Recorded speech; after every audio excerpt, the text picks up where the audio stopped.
to the Cardinal, News of Virginia, a podcast from Cardinal News. We're a nonprofit news outlet covering Southwest and Southside Virginia at cardinalnews.org. This podcast is sponsored by 5 Points Creative, a full-service, award-winning marketing firm serving clients all over the U.S. from their headquarters in Roanoke, Virginia. I'm Dutchie Jessee, and Cardinal News is producing a series of reports called The State of Surveillance, Who's Watching?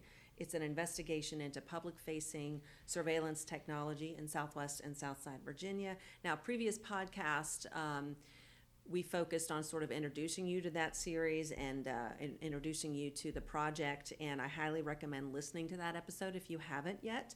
Today, we are following up with Cardinal News' executive editor, Jeffrey Schwaner. Hello, Jeff. I'm back. Yes, thank you for being back. Let's take just a minute to summarize briefly what public surveillance technology we're specifically talking about in this episode and in the first installment of the report. So we're talking about license plate readers, right? LPRs? So far, yes. The idea of state of surveillance is to really look at a different type of technology, which is public facing. The most obvious version of that right now are these automated license plate readers. Mm-hmm. There might be other forms that we get into, but for now, our focus happens to be there. All right, and there's a brand name associated with it. Flock cameras mostly? Yeah, so there are regions, there are law enforcement agencies in Cardinal's readership area that use Axon LPRs or use a few other different companies that provide license plate readers, but by and large, the vast majority are Flock.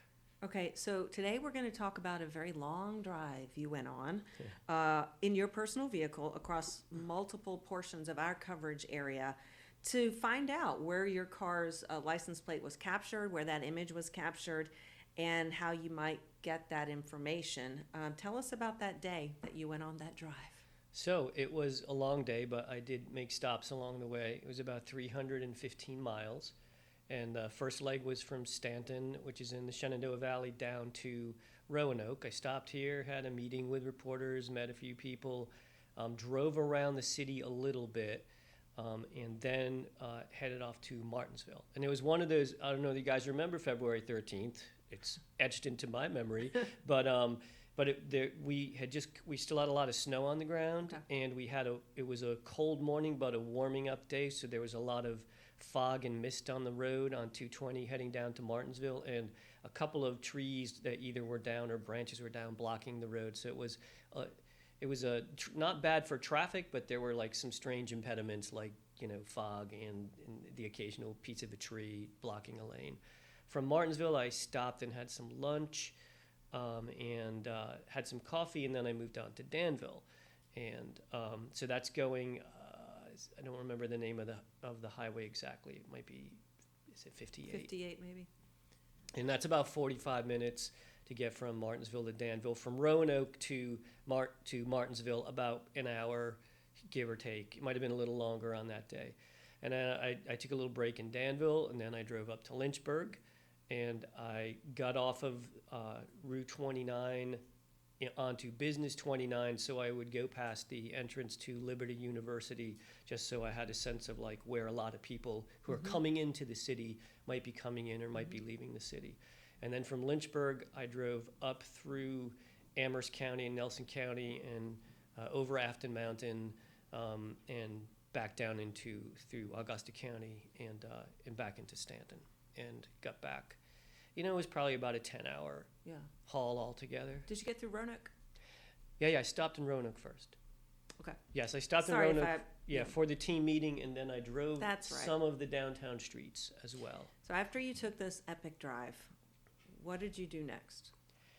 So first I did a test case with the Stanton Police Department because I've done investigative reporting with them before, and I believe the trust factor was there. And so I did an initial kind of test case where I wrote directly to the police chief, and I was like, can you give me all of the footage of my vehicle's number if I give you my vehicle's plate number for the last 30 days based on your contract with Flock, which we had from our previous coverage, and based on the other information we got from your police department, including your policy.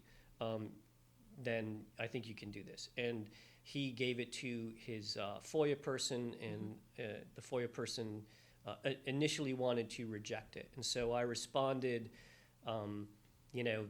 with some responses that they took in a positive way, and then they said they were going to fulfill the request. At that point, I knew I had a template both for the original FOIA request and that I could incorporate some of this stuff that I had to write in my second email to them to deflect the potential reasons why they might try to deny it. And then on the 21st of February, I sent a bunch of messages out to law enforcement agencies, and then on the 26th, I added some more. Okay, so how many law enforcement agencies did you send the request to? And what was the request? Was it a simple question? Was it a long paragraph building up to what you're doing? Because you mentioned the trust factor with the Stanton PD or Sheriff's Office, whatever, right, that you knew them. Right. So even getting a little bit of questions back from them, that made me see, like, okay, I'm going to have to tackle some potential reasons why they would not want to give me the information. But the request was very simple. The request was, I would like you to provide the last 30 days, for the last 30 days, any instance where my vehicle shows up on your cameras or any of the cameras that you have access to in other places because of your reciprocation agreement to be able to share data. Right.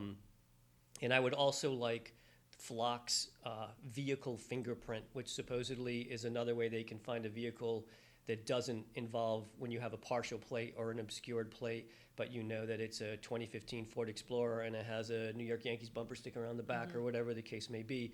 Flock does that. In no case was I actually able to get the Flock fingerprint because they called that, proprietary technology that they didn't have to release. But I was more successful getting footage, starting with Stanton. So how many law enforcement agencies did you send the request to? Right, so 15 agencies. Okay. Basically any locality where I was driving through on this trip that I wrote about in my March 28th story. Why did you write the story? Well, I thought it was in the public interest, as pretty much everything that we write about is. When we first started to look at the data for state of surveillance, the first question that came to my mind as a person, not just as a journalist, but obviously I'm in a position where I can amplify that question is, geez, I wonder how many times I have run driven beneath a Flock camera and have my plate captured, So it really just came down to that. And was it in the public interest? Did you find out? Well, when this story was published, it quickly became the most well-read story in Cardinal News' history. If everyone in this city read the story of Roanoke, you'd need to have about 5 cities this size to equal the number of readers that it got in its first 3 days. And it's still getting readers. Right. Even as we speak, I'm sure the number is growing. Yep. So I would say that it was in the public interest. Yeah. So you sent out this request to 15 agencies. You got cooperation, yes, and then some non-cooperative. Why don't you talk about, I guess, since you got, was the cooperation first, was it instant? Did you have to answer some questions back, or was it a mix? Yeah, so it was really varied. Obviously, there was nowhere near the resistance that I got from the city of Roanoke and the sheriff of the county of Botetourt, who took me to court to try and get a special order that prevented them having to release this information to me. In most cases, it fell under really understandable questions. So the first question was, or the first objection was, I don't have any record of this because I didn't pull your record, because I didn't actually do a search, in the Freedom of Information Act says that I don't have to create a new record if a record doesn't exist. Okay. So my response to that was, when I look at Roanoke City's Flock transparency page, I see that they quite literally say that they have detected 177,000 vehicles in the last 30 days. That means there's 177,000 records. I want to know, which one of those is mine, if there is one of mine. There is a subsection in the Freedom of Information Act that specifically says that taking data taking discrete data from a database is not creating a new report. So in my original letter after Stanton, I had that in my first, my very first request after the request for the data was, hey, you cannot claim this exemption because of this subsection of the Freedom of Information Act. One of the others, and I understand it well, was just kind of a little suspicion. An officer from Amherst County called me up, I think it was on the 27th of February, and said, hey, you're not using this to kind of track down your wife or your former girlfriend or something. And I was like, no, I'm not. This vehicle happens to be registered in both my name and my wife's name. And I said, if it makes you feel better, we can have my wife write to you and say, like, yeah, my husband's just a journalist. He does this kind of stuff. And in fact, she did. Not that is, not that, and I want to be clear, not that anybody who requests information from a public agency under the Freedom of Information Act does not have to say why they are asking for that data. But it's a human reason that I understood. Yeah. Those are kind of the two main reasons. Things got wonkier with the city of Roanoke and Botetourt. The two other main exemption, claims were it's against our local policy. We have, categorized flock public surveillance data as investigative, and therefore, we can't give it to you because we, it's investigative. And my response to that was you can't categorize, you can't create a local policy that restricts data that otherwise would be available, according to the Freedom of Information Act. And that there's a rule that, that is responsive to that in Virginia called the Dillon Rule. Right. And so to me, that's pretty cut and dry. And the last objection that I would receive typically is, sorry, our flock contract does not allow us to do this. And so, of course, I had the flock contract, so I was able to pull up the flock contracts and respond back and say, actually, your flock contract contemplates both flock and you pulling data for Freedom of Information Act requests or court orders or other legal orders. So that doesn't hold water either. And when Martinsville was originally going to try and deny the request, and I contacted them back and said, check your contract. And Chief Fincher did. He called up Flock, and then he wrote back and he was like, I just talked to the Flock attorneys, and they said what you said, so here's what we were able to find. Yeah.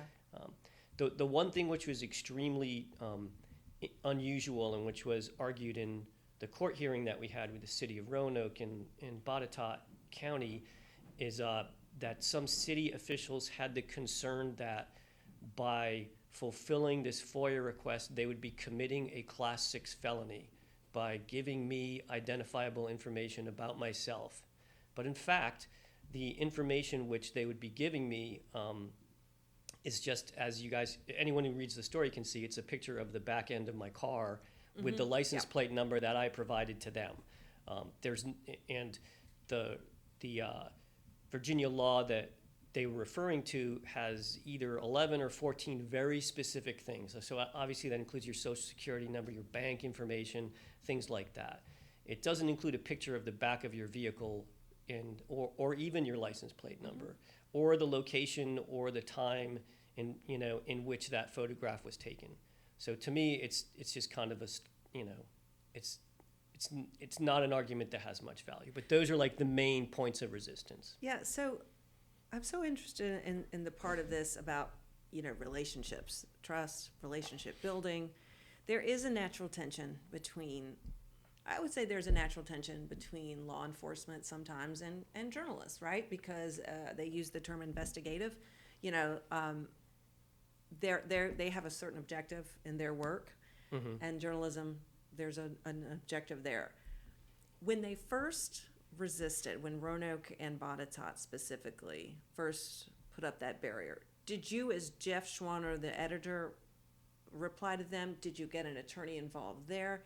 I'm curious in this process because then it feels more adversarial, right? And Yeah. you're trying to do a story and they are, being protective of it and resisting cooperating. So talk about how you navigate that briefly. And, because this is important. Yeah. The journalism is important. They do have a valid job to do, but talk Right. about that a little. So briefly is always hard with me, as you know. Yeah. But it, in short, I'll say that the folks who communicated with me from Roanoke were very amenable to discussion over email. So we discussed things. They immediately, when they first got the request, they asked for the additional 7 days, and they got that. And then they made a second request for additional time, and I granted that second request. And then they asked for more time, and I did not grant that. And the day before their response would have been due, they filed this motion for a declaratory judgment. So Did that surprise you? yes, yes, it did. And the main reason for that is, well, yeah. I don't know that I've ever heard of anybody being taken to court for a FOIA request that hadn't been resolved yet. Right. They have their options, and this was part of what was talked about in court. Their option was to comply and give me the footage that I was asking for, which I had received from Stanton, so I knew that the footage existed. And part Right. of the project of talking to 15 different law enforcement agencies was to see the difference in the timeliness of their response and what they actually sent. So I was hoping I would get some overlap like that, so I'd be able to see, did Stanton's version of the Roanoke footage match Roanoke's version? Unfortunately, I haven't been able to do that because Stanton's the only agency which gave me shared footage. But it was surprising. It's just part of the Freedom of Information Act, Right. that a requester doesn't need to explain themselves. So the idea of pulling anybody, a citizen or a journalist, into court to try and have them explain why they made this request goes against the spirit and the letter of the law. So as we record this, we should say the ruling is pending, and we'll update that as soon as it comes out. You'll see it at Cardinal News. And this whole project, this Redbird series of stories that Cardinal News is working on, is far from finished. What other things can our readers and listeners expect in the coming months? So I've got a lot of responses from this March 28th story, and many people asked, how do you weigh the privacy concerns against, what good this can do in solving crimes? And so we've been working on a story about what crimes have been solved, what criminals have been apprehended in our readership area. And that story will probably come out probably by the end of April. And we've been working for a long time on another story that Lisa Rowan is working on, which is how do these small police agencies afford all of this high tech? How did it happen that nobody had any 10 years ago, but especially in the last 5 years, all of a sudden everybody has them. So we have that story coming out probably also in April, potentially early May. Great. Jeffrey at cardinalnews.org. How do you spell your name, Jeff? Jeffrey. Yeah, if anyone wants to get a hold of him for this, story or anything, he is our executive editor, and we always love hearing from our readers and our listeners to the Absolutely. pod. So thanks for joining us, and I'm sure we'll talk again, Jeff. I want to Thank you. also thank our listeners and thank our sponsor, 5 Points Creative, for sponsoring the podcast. Thank you also to Sherry Quinley from Cardinal News and also our Zach Shelton. We are paywall free at cardinalnews.org. I'm Dutchie Jessee for Cardinal News.